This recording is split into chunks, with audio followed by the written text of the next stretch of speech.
Hi, and welcome back to Football Made Simple. Chelsea currently lie in 4th, just inside the Champions League places. Considering that it's Lampard's debut season, and Chelsea were still dealing with the transfer ban, if they hold on to this position, the season could be considered a success. But going forward, Chelsea will be wanted to challenge for the league title, and to do so, some reinforcements are needed. But where does the squad need to improve? Well, in this video, we take a look. In this video, we'll focus on 3 specific areas and provide multiple options for each position.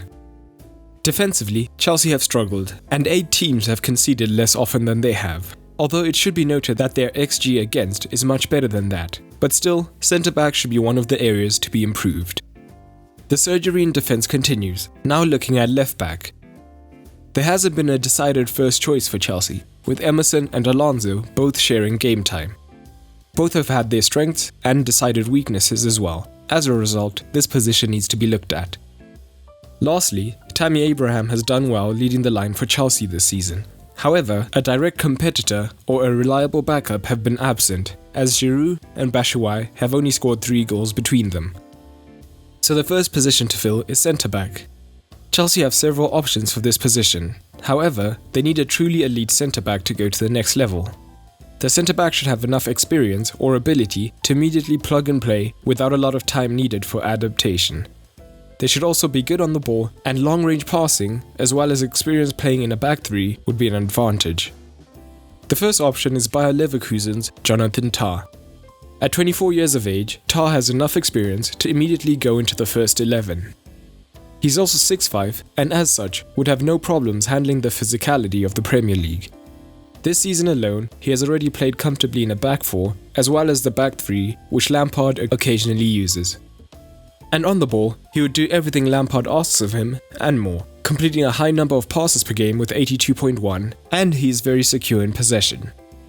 And he's a progressive passer, rather than a side-to-side passer, as shown by his almost 5 progressive passes per 90. In addition, he also completes 4.3 accurate passes into the final third. His long-range passing ability is also considerable, completing 4 long balls per game, which Lampard would like, as at times he likes to go long to Tammy with a third-man runner in behind. Tah would represent a defensive upgrade amongst the Chelsea rank, being proactive in trying to win the ball back with 1.5 tackles and 1.1 interceptions per game. However, at times when he goes to press his opponent, he can be caught out of position. In addition, despite standing at 6'5", his aerial win percentage is only 59%, which is something to keep an eye on. Valued at €29 million, with a rumoured release clause of £34 million, he would be a great signing, and it is fairly realistic that if Chelsea qualify for the Champions League, they could lure him to the bridge.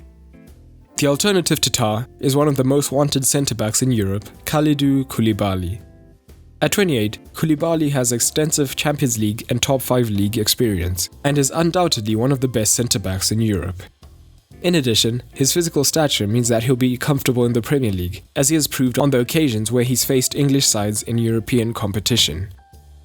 On the ball he is comfortable, having been one of the key men in Sarri's Napoli, meaning that he's secure passing the ball short to begin attacks even when being pressed.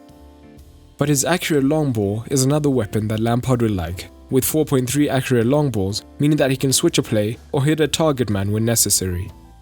This ability to move the ball forward means that he averages 5.5 passes into the final third per 90, in addition to 4.57 progressive passes. Defensively, he's also outstanding. He's comfortable with a team pressing high as Lampard likes to do.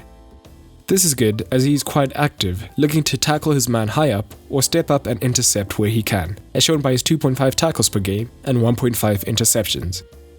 His recovery pace also means that if the high line is breached, he can look to track back. However, Coulibaly is approaching 29, which may be why many teams have been reluctant to pull the trigger on him. This season, he has also missed 11 games due to quad-related injuries, which is never the best for an aging player. Transfermarkt currently have him valued at €56 million, and Napoli are likely to want more than that, so Chelsea would have to spend big to get him. Now let's move on to left back. We're looking ideally for a two-way fullback who's comfortable attacking and defending, and they should be ready to immediately contribute. They should be comfortable providing width with decent crossing ability, and being able to play at wing back would be an advantage. Chelsea have been heavily linked to Porto left-back Alex Telles. Telles excels offensively for Porto, who tend to dominate high up the pitch. He is less involved in the build-up play in deeper areas, rather using off-the-ball movement whilst the midfield moves the ball higher. It is high up the pitch where he shows his attacking threat.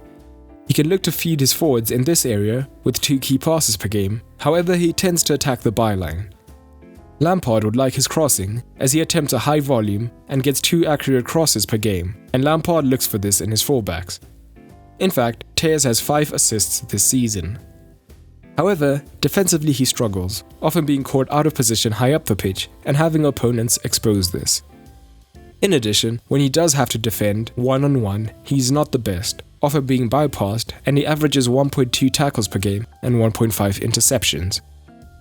Transfermarkt currently have him valued at 32 million euros, and with a year left on his contract, Chelsea might be able to get him cheaper.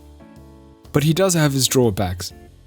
He is 27 and hasn't yet played in a top 5 league and only has 1 international cap. And Chelsea already have a left-back who's outstanding offensively but questionable defensively, so they might want to look elsewhere for something different. A potential option for this is Theo Hernandez from AC Milan. At 22 years of age, he's one of the promising up-and-coming left-backs in Europe. Hernandez is crucial to the team's build-up, much more involved in the deep build-up play and providing an option rather than immediately going high, and as a result, he completes over 50 passes per game. He responds to the movement of his winger ahead of him, able to thread balls down the line or into small spaces to the man who has just become free. He averages 3.8 passes into the final third per 90, and 7 progressive passes, helping to move the team up the pitch. And higher up the pitch, Hernandez uses his movement well. When the centre is crowded, he's comfortable hugging the touchline and offering an outlet in the final third. But his crossing volume is fairly low, and with a low completion rate. When he spots space in the centre, he's not shy to attack the box, and he averages 1.5 shots per game and has 5 goals so far. Defensively, he's very proactive, trying to stop his men high up the pitch rather than 1 versus 1, and this should suit Lampard when he sets the team out to press. And Hernandez has 1.7 tackles and 1.2 interceptions per game. But Hernandez has only just joined AC Milan and still has 4 years left on his deal. As a result, Milan would want more than the 32 million euros he's currently valued at on Transfermarkt. However, he may be worth the expenditure. Lastly, we move on to the forward. The forward should have decent height, as Lampard likes to go long as well as get crosses into the box. They should be a goal threat rather than just a link-up player. Ideally, they should be a good striker, but not one who will demand to start every match and block Abraham's development. The first option is Arkadiusz Milik. Milik has been impressing at Napoli for a while, but has never truly established himself as the first choice, having often been in competition with Dries Mertens. Standing at over 6 foot, Milik can function as a target man when needed, looking to hold up play and have men run off of him. However, he's also good at linking up the play, often dropping into deeper regions and flicking the ball onto the midfield runners. Milik is not the quickest, so running in behind isn't his strength. Instead, he comes alive in the box as he demonstrates great movement to get into shooting positions or areas where he can receive the cross. As a result, he averages 3.4 shots per game, with 1.1 being headed and an expected goal contribution of 0.87 per 90. Transfermarkt have him valued at 32 million euros, but with just a year left on his contract, they may be able to get him cheaper. Lastly, we have Lille's Osimhen. Osimhen is a youngster who could function as an understudy to Abraham, whilst also contributing, as shown by his 13 goals and 5 assists in Liga. He has great pace, which would provide a different element, being able to run behind high defensive lines, as well as being clinical in his finishing, and he has an expected goal contribution of 0.74 per 90, which will only go up in the future. However, despite his height, his hold-up play isn't the best, often losing the ball, and he'll have to improve on this aspect if he is to fit into Lampard's plans. He's currently valued at 27 million euros and has a lot of time left on his contract, so he would be pricey to acquire. However, he still has his peak years ahead of him.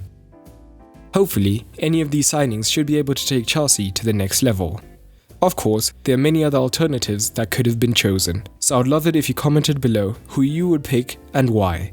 But that's all for today, and remember, keep it simple.